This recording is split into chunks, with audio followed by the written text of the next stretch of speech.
Two inspiring Samoan writers have new work for the Pasifika audience, one with tales of folklore and the other of helping to teach our young Pacific children with picture books they can relate to.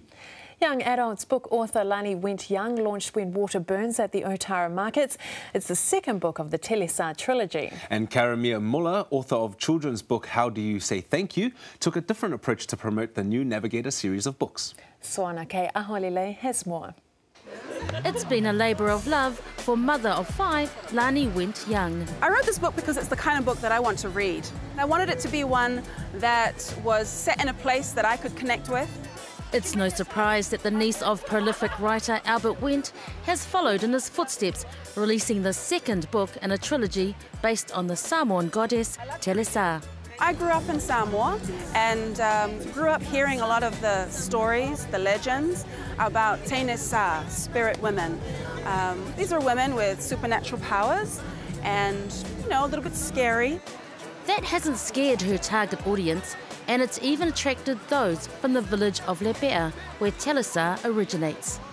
I'm very, very proud to be a person who was born, brought up, bred in Lepea, to have a book called Telesa. The success of the first book had taken Lani by surprise, encouraging her to complete the series sooner to work on other projects. At the other end of the scale is architect turned author Karamia Muller. She's released her first book. It's a bilingual series to help children learn to speak Samoan.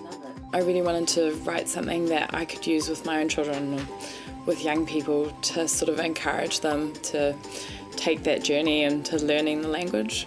Award-winning illustrator Mark Patterson helped with the book, which follows Pasifika siblings Alofa and Filippo as they navigate their language.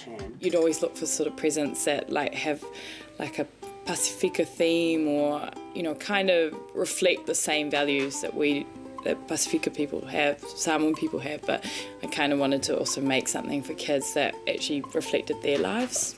And with a simple search on Google, you can explore the Navigator's webpage and support what's hoped to be a series covering other Pasifika languages.